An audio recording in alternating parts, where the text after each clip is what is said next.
आदमी पे केस हो जाए, इवन नोटिस आ जाए लोगों को, तो भी आपको स्ट्रेसेस आते हैं। It's a natural. तो ये कहना जी उसको स्ट्रेस है तो इस बुनियाद पे दे दें, फिर सबको दें, फिर सारे जितने भी बेचारे पड़े हुए हैं ना वो सारे स्ट्रेस का शिकार है, उनकी फैमिलीज भी उनसे ज्यादा स्ट्रेस के शिकार है, उनके बच्चे उससे ज्यादा स्ट्रेस का शिकार है। और सोशली तौर पर कितने बड़े उनके लिए प्रॉब्लम है, जिनके पेरेंट्स या जिनके कोई उनके रिश्तेदार जेलों में बैठे हैं, कि लोगों से उनको कितना सुनना पड़ रहा न पड़ता होगा, तुम्हारा बाप भाई वो जो है वो जेल में है, उसने फलां क्राइम किया है। एक काम करें, ये जो हमारे जितने जेल में बैठे हुए हैं ना, और उनके आगे मैं उनकी बेटियों को उनको एक थोड़ी सी उनको टिप्स देना चाहता हूँ।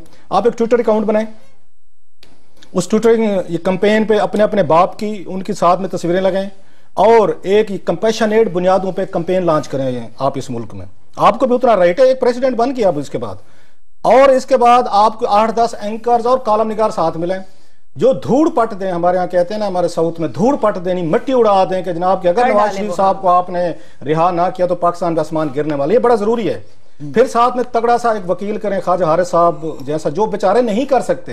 ये जितने आज भी ये कैदी जेल में जिनको रिलीफ नहीं मिलेगा स्ट्रेस की वजह से, उसकी एक ही बेसिक वजह है कि उनके पास उनकी बेटियों के पास ट्विटर अकाउंट नहीं है सर, और पैसा नहीं। वो सारा दिन अपने बाप की मिजरीज, उनके प्रॉब्लम, उनके दुख, उनकी कहानियां शेयर कर सकें लोगों के साथ कि मेरे बाप के साथ ये मसला है। उसको अभी हमारे इमरान मगरान ने रिपोर्ट बनाई हुई है, एड्स के जो क्रिटिकल स्टेज में एड्स के पेशेंट हैं, वो अस्पताल में पड़े, वहां पे पड़े हुए, जेलों में पड़े, उनको ट्रीटमेंट नहीं मिल रहा। लीव अलोन हार्ट के, शुगर के, ब्लड प्रेशर, तो एक जिनको एड्स है, जिनकी जिंदगी खतरे में है, उनके लिए किसी के पास रिलीफ नहीं है। सो ये पैकेज है पूरा आमिर साहब कि इसको बकायदा प्लान करके किया गया। इन्होंने यहां से शुरू किया, आके डेली बेसिस पे मरियम साहिबा ने अपने वाले साहब की मेडिकल रिपोर्ट उन्होंने आगे रिलीज करनी शुरू की, साथ में उन्होंने एंकर्स मिले, साथ में सोशल मीडिया टीम भी होनी चाहिए सर आपकी।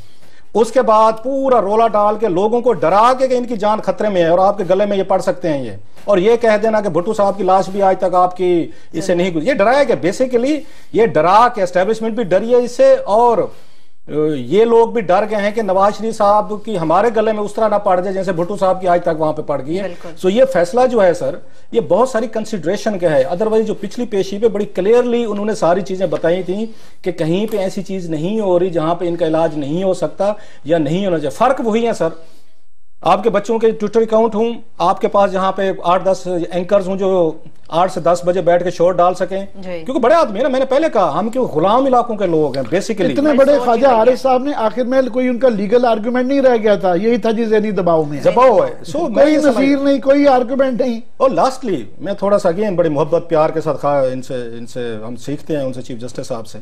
लास्ट टाइम जब यहाँ पे इन्होंने चीफ जस्टिस अतर मनीला साहब ने उस वक्त इनकी जमानत दी थी, आपको पहले केस में दी थी, उस वक्त इन्हीं यहाँ पर खोसा साहब ने जो 2 पेजेस की जजमेंट लिखी थी, उसमें उन्होंने यह लताड़ के रख दिया था और उन्होंने पोस्टमार्टम किया था उस जजमेंट का।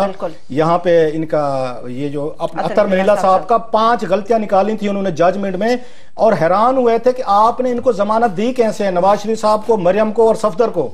आखिर पे वहां पे भी उन्होंने ह्यूमन कंपैशन इस्तेमाल किया था, मगर फिर जमानत दे दी थी ना। अच्छा, उन पे तनकीद हुई थी उस वक्त हाई कोर्ट पे कि आप लोगों ने क्यों जमानत दी। हम लोगों ने भी तनकीद की सारी इनके साथ मिलके कि बहुत बड़ा इन्होंने ज्यादती कर दी है। इस्लामाबाद हाई कोर्ट ने, सारा पोस्टमार्टम हुआ। आज उन्होंने जमानत रिजेक्ट की है दूसरे केस में, क्योंकि उन्हें यह लगा कि सुप्रीम कोर्ट ऑफ पाकिस्तान तो इन चीजों को डिफरेंटली देखती है, हम शायद थोड़ा सा उसका नॉमेनक्लेचर बदल दिया, कह रहे हैं कंडीशनल जमानत है। नहीं, मैं और कह रहा हूं सर, मैं और कह रहा हूं छुट्टी है। मैं ये कहता हूं पहली जमानत में तो सुप्रीम कोर्ट ऑफ पाकिस्तान ने इस्लामाबाद हाई कोर्ट को तनकीद का निशाना बनाया पूरा, उन्होंने उसका जजमेंट। आज जब इस्लामाबाद हाई कोर्ट के जजेस ने दूसरे केस में जमानत नहीं दी जो अब सुनी गई है आज, उस केस को आपने उल्टा रिवर्स कर दिया है।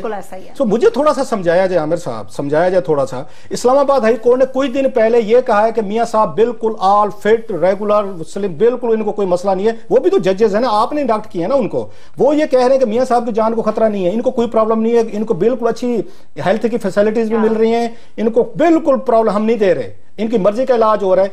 2 हफ्तों में कौन सी या 1 महीने में चेंजेस आ गई हैं कि सुप्रीम कोर्ट आज ये कह रही है नहीं जी इनको दबाव है तो इनको इलाज आप इस पे कराने दें। कानून से ज्यादा जज्बात, दुआएं, देगें, वो मामलात उन पे आ गए हैं। वो ट्वीट्स इन्हीं दुआओं की आती थी कि दुआ करें। एक तरफ कर दें, जज्बात के ऊपर भी बात करेंगे, एक छोटी सी ब्रेक।